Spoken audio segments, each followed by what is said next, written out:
是粘了一个赏人东西的赏字。那刘铁嘴也不问，便说丢了东西不是？这样就好了。他还说叫快到当铺里找去，只要找着当铺就有人，有了人便赎了来，可不就偿还了吗？他还说了一大篇道理，小的也听不懂，回不上来。如今司马全当活马医，既这么着，就先往左近找起，横竖几个当铺都找遍了，少不得就有了。咱们有了东西啊，再问人就容易了。只要东西，哪怕不问人都使得。林嫂子，板你就把册子的话快去告诉二奶奶，回了太太先叫太太放心，就叫二奶奶快派人查去。是。跟宝二爷的明烟在外头说天大的喜事儿，二爷的玉有了。哪里得的？他说在外头知道林爷爷去测字，他就跟了去。听说在当铺里找，他便跑到当铺里面去。那铺子里要票子，说当多少钱，300钱也有，500钱也有。前儿有个人就拿这么一块玉当了300钱去，今儿又有一个人也拿了块玉当了500钱去。这就算有了。别理那糊涂东西了。行了，你先下去吧。他们说的那些玉，恐怕不是什么正经东西。我小时候常听见我哥哥说，有些人卖那些小玉儿，没钱用便拿去当，想来是家家当铺里都有的。鲫鱼有了。姑娘大德，我一辈子不忘你的恩。袭人姑娘快请起。姑娘见着妙玉师傅了吗？是啊，他怎么说的？是啊，你快说呀。你们且不忙，听我说。我到了冷翠庵，与他说了这事儿。我与姑娘来往，为的是姑娘不是势力场中的人。今日怎么听了哪里的谣言，过来缠我？况且我并不晓得什么叫做伏击。如今并不为别事求你，此事关系性命。据我今日看去，倘3日内得不着那玉，那袭人等辈皆因此不能活了。你是世外之人，原不理会俗人俗物，只是救人一命，胜造7级浮屠，也是佛语说的。何必为人作嫁呢？我进京以来，素无人知。今日你来破例，恐将来纠缠不休。我也一时不忍，知你必是慈悲的。便是将来他人找你，愿不愿在你，谁敢相将？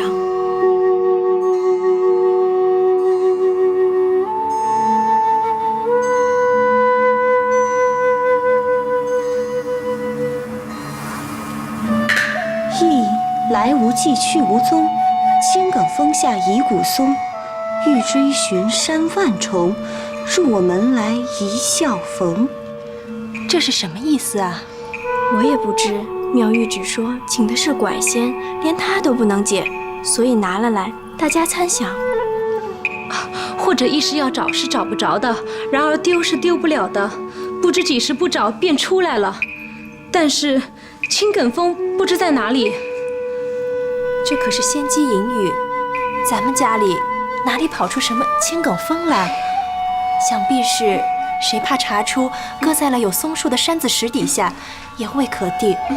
独是入我门来这句，到底是入谁的门呢？哎，请的是谁？是拐仙。若是仙家的门，便难入了呀。哎呀，有些个地方就是好的，带我回去，先从石头底下找起。一连闹了几天，玉总无下落，还喜贾母未知。宝玉也好几天不上学，只是怔怔的，不言不语，没心没绪的。王夫人只知他因失玉而起，暗自落泪。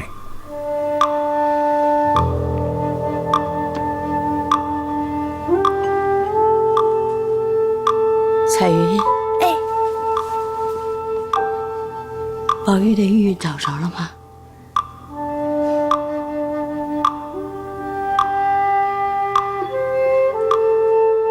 老爷来了。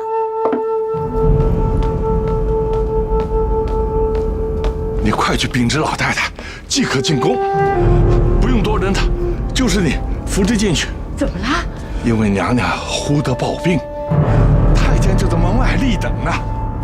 他说太医院已经奏明了，是残绝，不能医治。怎么会呢？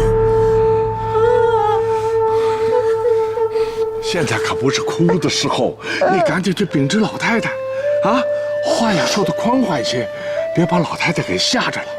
快去，快去，快去呀！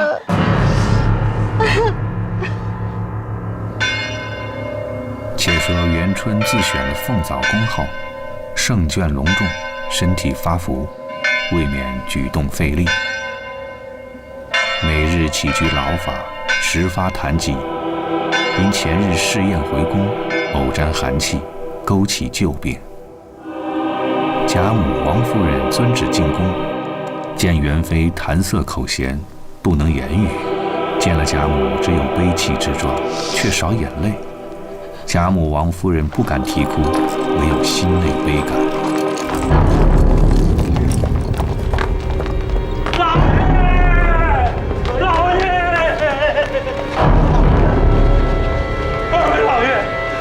传出消息，说咱们的元妃娘娘，她轰了。圣旨到。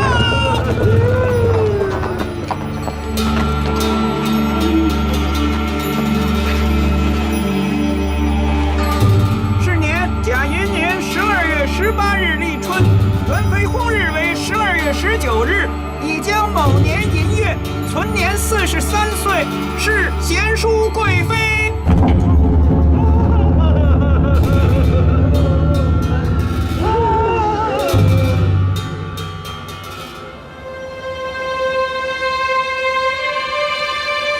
二爷，喝茶。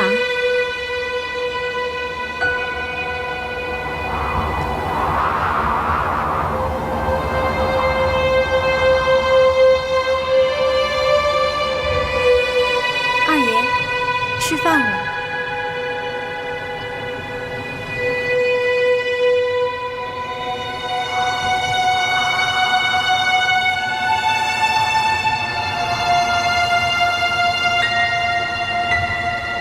次日早起，凡有品级的，按贵妃丧礼，境内请安哭灵。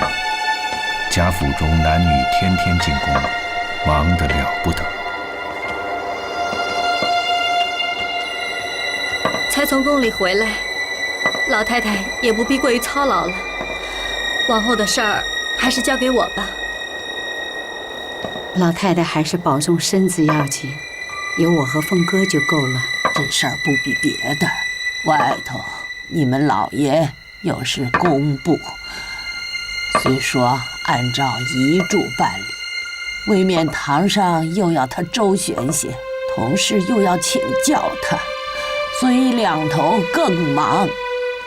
非比从前太后与周妃的丧事了，里头我若再不帮着你们料理料理，可怎么成个体统？唉。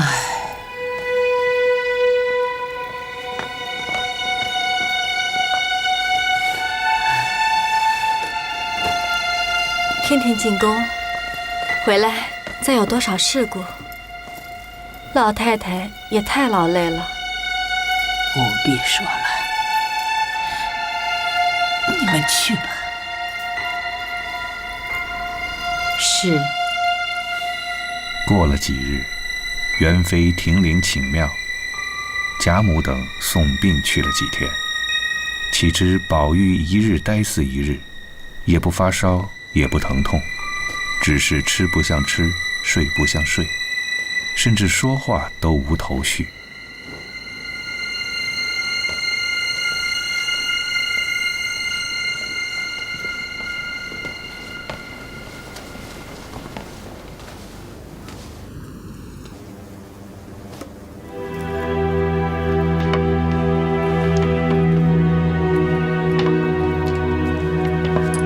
直至元妃事毕，贾母惦记宝玉，亲自到园看时，宝玉病了，你们都瞒着我。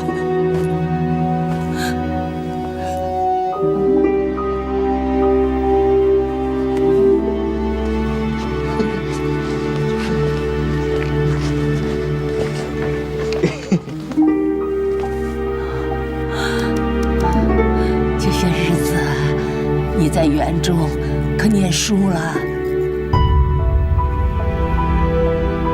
说念了。念了。可与你姐妹们玩笑呢。玩笑呢？玩笑呢？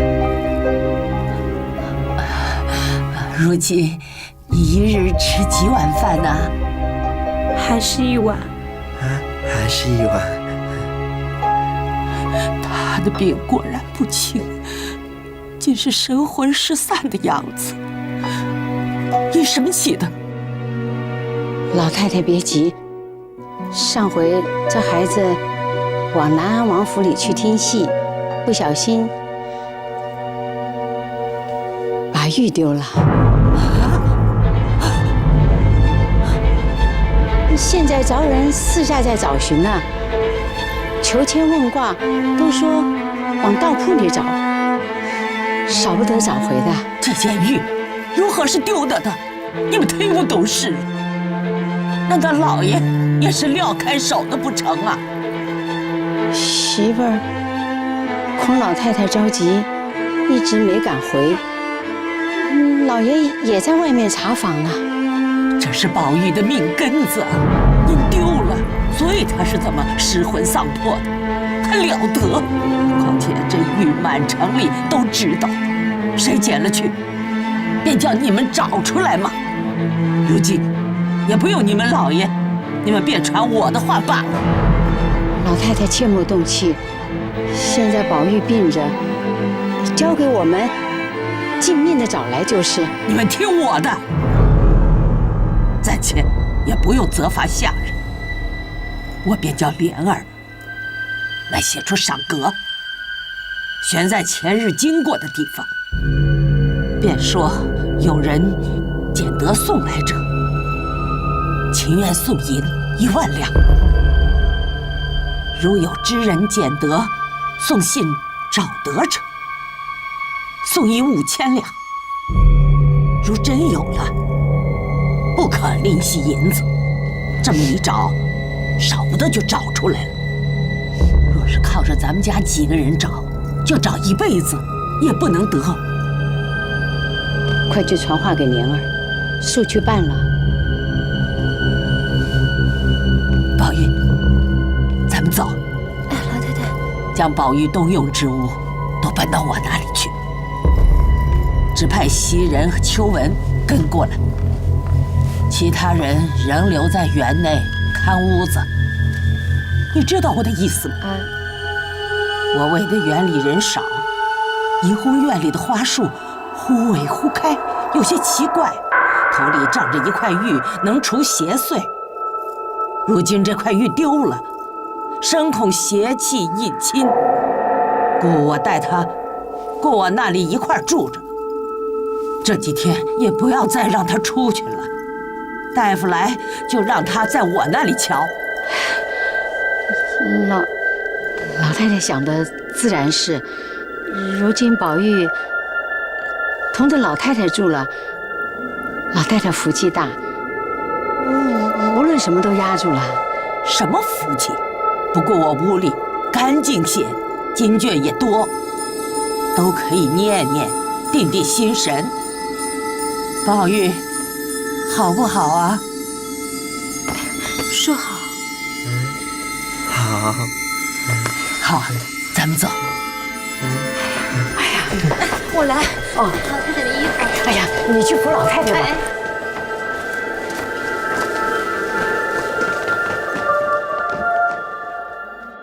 那年正值京察，工部将贾政、保烈一等。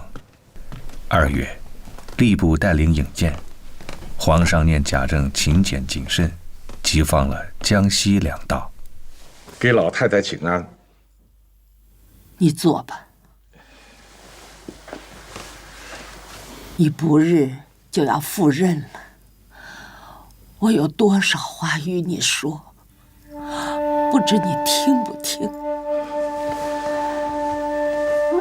老太太有话只管吩咐，儿子哪敢不从命呢？坐下吧。我已经是个81岁的人了，你这一去了，我所疼的只有宝玉，偏偏呢又病得糊涂，还不知道怎么样呢。我昨日叫赖生媳妇儿出去，叫人给宝玉算算命，这先生算得好灵，说要娶了金命的人帮扶他，必要冲冲喜才好，不然只怕保不住。我知道你不信那些话，所以叫你来商量。你的媳妇儿也在这里，你们两个也商量商量，还是要宝玉好呢，还是随他去呢？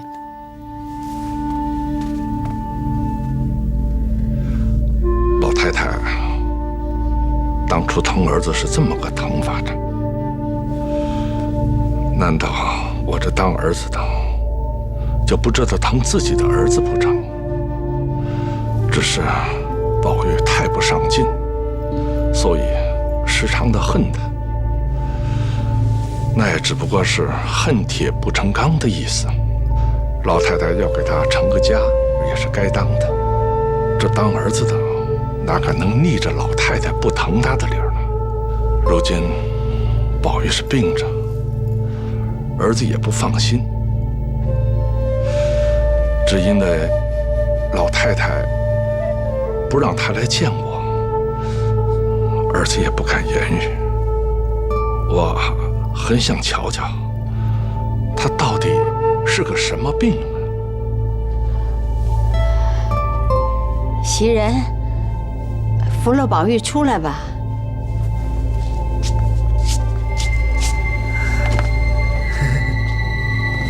给老爷请安，老爷升官了，给老爷贺喜。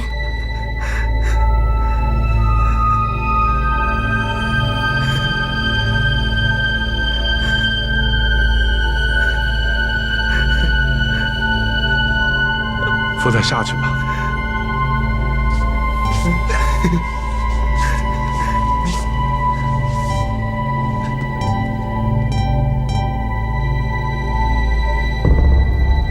老太太的主意，该怎么着便怎么着就是了。就不知道姨太太那边都说明白了没有？姨太太是早应了的，只为庞儿的事没有结案，所以这些事总没提起。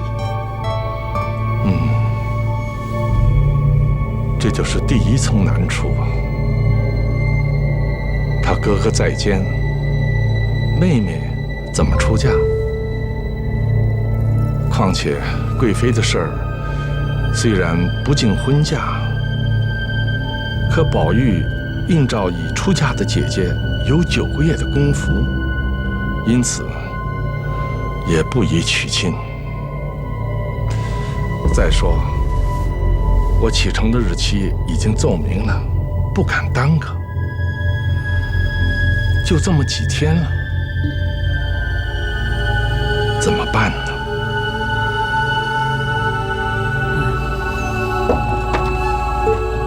说的果然不错。可若是等这几件事过去，他父亲又走了，倘或这病一天重死一天，怎么好？只可越些礼办了才好。你若给他办，我自然有个道理。姨太太那边，我和你媳妇儿亲自过去求她。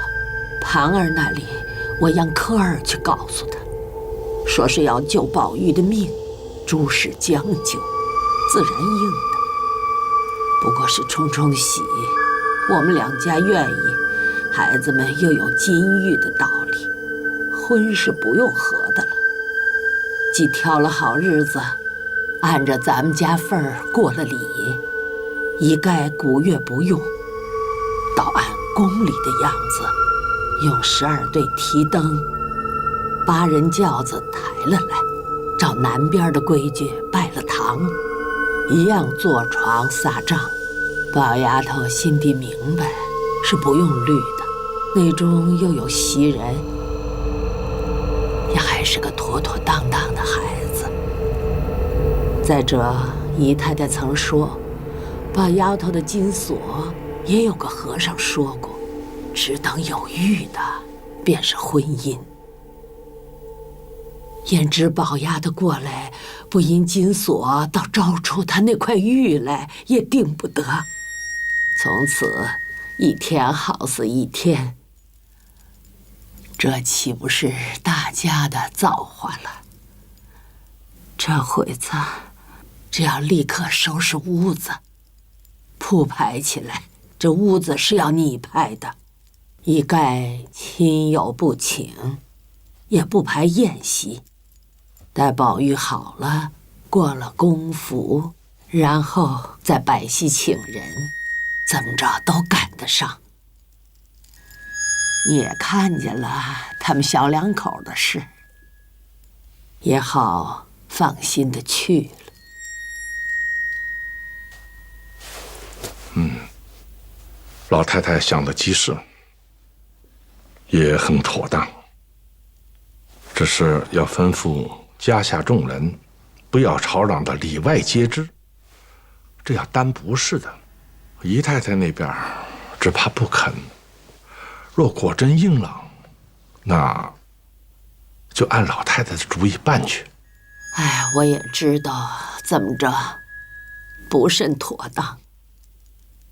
咱们这么大户的人家，你唯恐别人笑话。我年纪这样大了，也不顾什么脸面了。只要宝玉能好，我怎么着都甘心。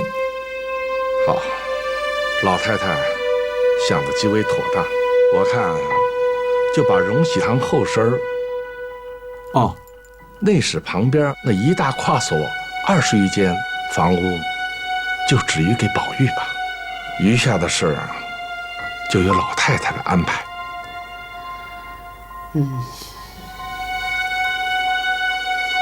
你去吧。好。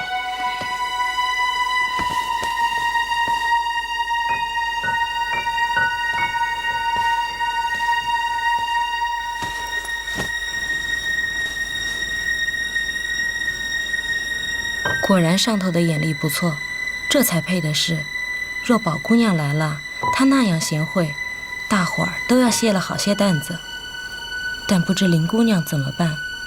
这一位的心里又只有一个林姑娘，幸亏她没听见，若知道了，又不知道要闹到什么份儿了。初见林姑娘便要摔玉砸玉的，况且那年夏天在园里把我当作林姑娘，说了好些私心话。后来因为紫娟说了句玩话，便哭得死去活来。若是如今和她说要娶宝姑娘，竟把林姑娘撂开，除非是她人事不知还可，若稍明白些，只怕不但不能冲喜，竟是催命了。我再不把话说明白，那不是要贻害3个人了吗？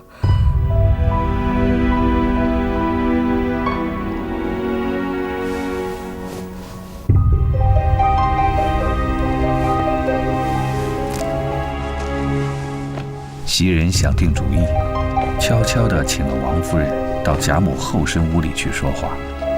贾母只道是宝玉有话，也不理会。好端端的，这是怎么说？有什么委屈？起来。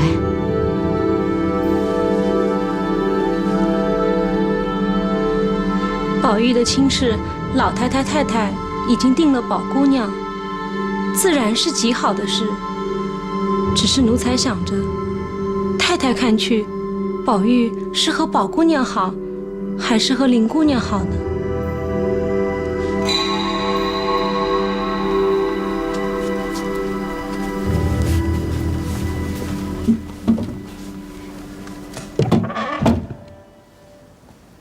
好孩子，你真是有心的个孩子，咱们娘俩真是想到一处去了。哎呀，我哪里心里不明白呢？想起这门亲事来，虽是好的，但终究不放心。老爷刚才说的话，宝玉想必是听见了的。你看他的神情怎么样？如今宝玉整日昏昏沉沉的，如同小孩一般。若有人跟他说话，他就听；没人和他说话，他就睡。所以头里的话倒都没听见。这事儿啊，咱们娘俩做不了主，我且回明老太太，想个万全的主意才好。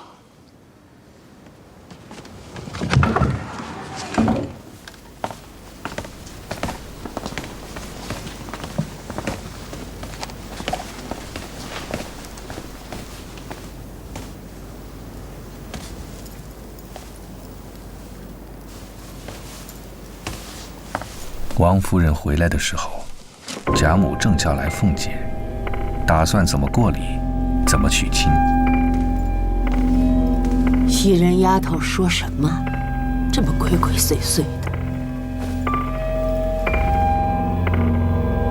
老太太不知，那宝玉素日有一桩心事，却没落在那宝丫头身上，落在那林姑娘身上。他们俩从小一处相处，一头吃一头睡，亲厚异常。现在宝玉痴痴呆呆，凡事不知，就怕一日回过神来，心痛神痴，反而坏事。那林姑娘又是这么个身子，若是知道了，也怕有个三长两短。别的事儿都好说，林丫头倒没什么。若宝玉真是这样，这可叫人做了难了。难倒是不难，我有个主意，只是不知姑妈肯不肯。你有主意，尽管说给老太太听，大家商量着办。依我想啊，这事儿只有一个调包的法子。怎么调包？如今呀，不管宝兄弟明白不明白，大家吵嚷起来，就说老爷做主，将林姑娘许配了他了，瞧他精神怎么样。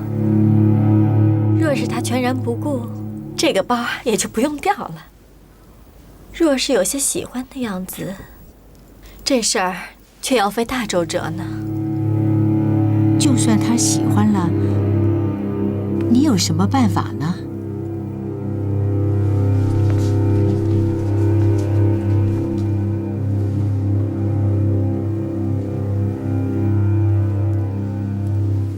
也罢了，你们娘儿俩捣什么鬼呀？到底告诉我是怎么着啊？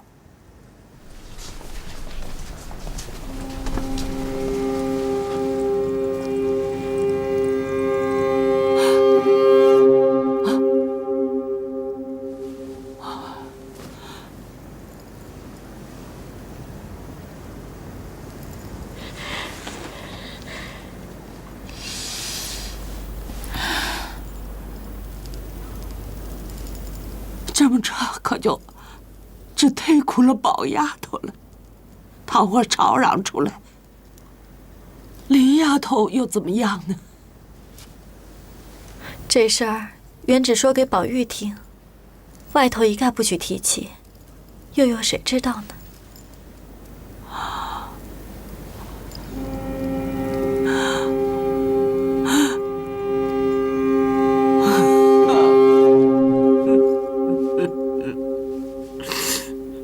老祖宗，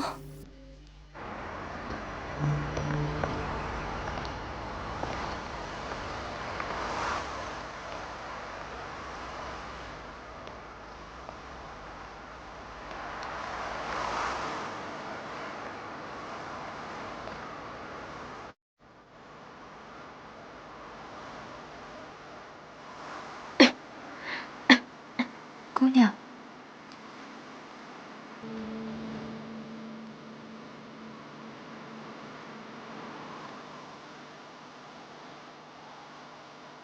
姑娘，你怎么又伤心起来了？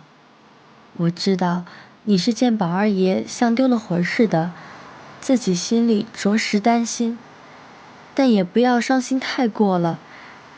这好容易出来散散闷儿，放宽了心才是啊。我说了什么？倒是招出你这长串的话来。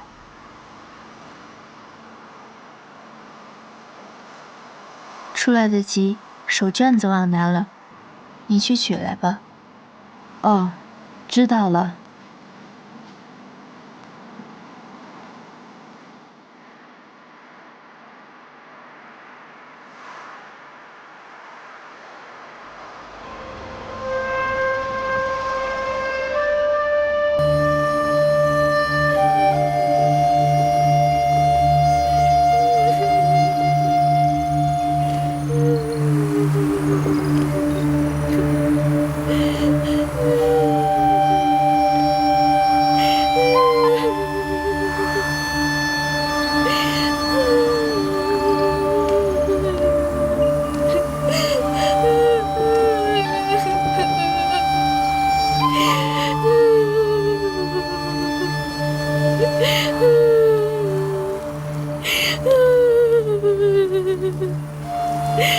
好好的，为什么在这里伤心？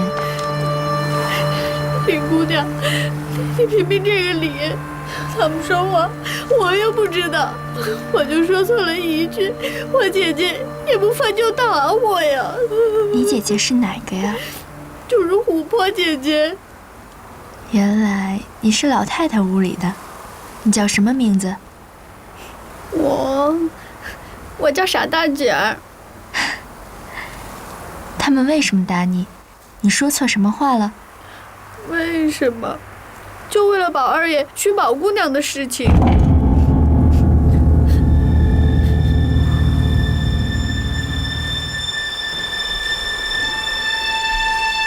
宝二爷娶宝姑娘，他们为什么打你啊？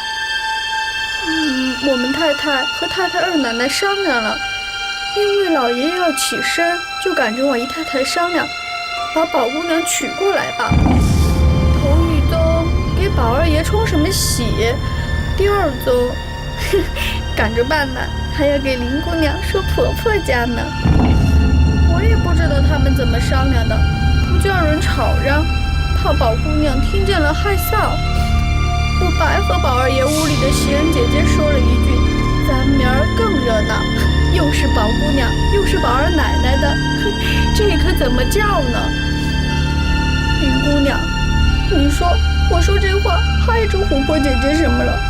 她走过来就打了我一嘴巴，说我混说，我尊上头的话还要连我出去。我知道上头为什么不叫言语的，你们又没告诉我，就打我。你快别混说了，你再混说，姐姐他们又该打你了。你快回去吧。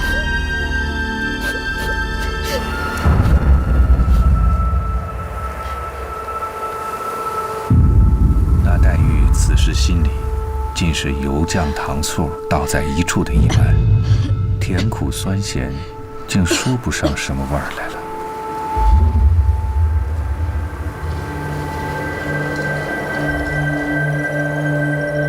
说着自己移身要回潇湘馆去，那身子竟有100斤重的，两只脚像踩着棉花一般早已软了，只得一步一步慢慢地走将来。走了半天还没到沁芳桥畔，原来脚下软了，走得慢且又迷迷痴痴，信着脚从那边绕过来，更添了2间地的路。这时刚到沁芳桥畔，却又不知不觉地顺着堤往回里走起来。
咱们回吧。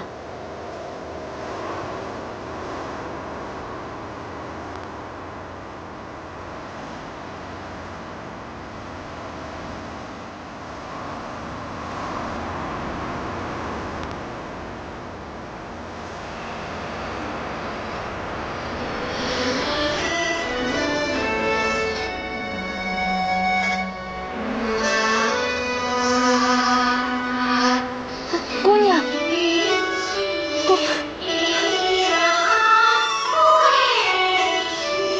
姑娘，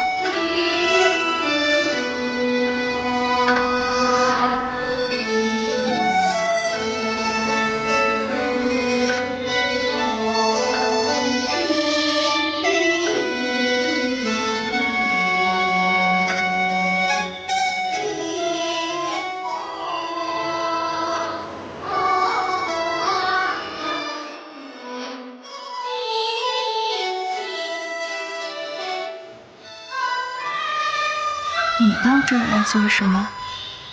啊？我找娟子来了，里头看姑娘在墙那边，我赶着问，姑娘没理会。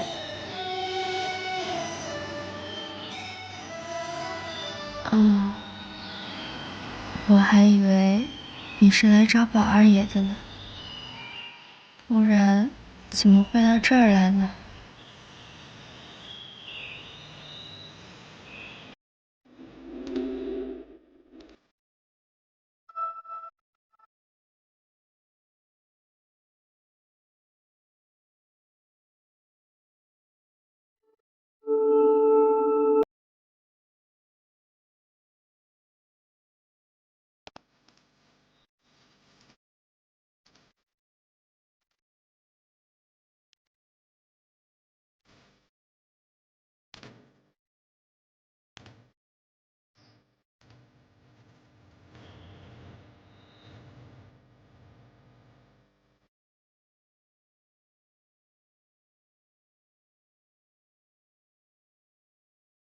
宝玉，你为什么病了？我是为林姑娘病的。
原来黛玉因今日听得宝玉宝钗的事情，这本是她数年的心病，一时急怒，所以迷惑了本性。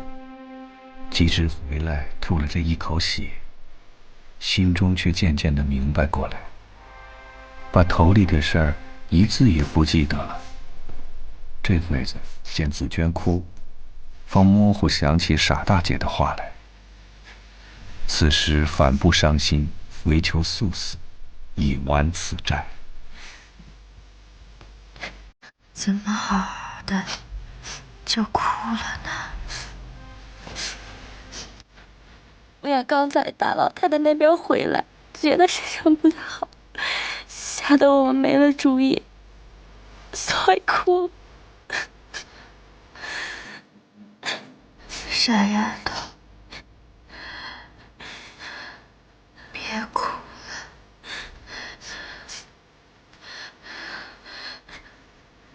我哪里就能够死呢？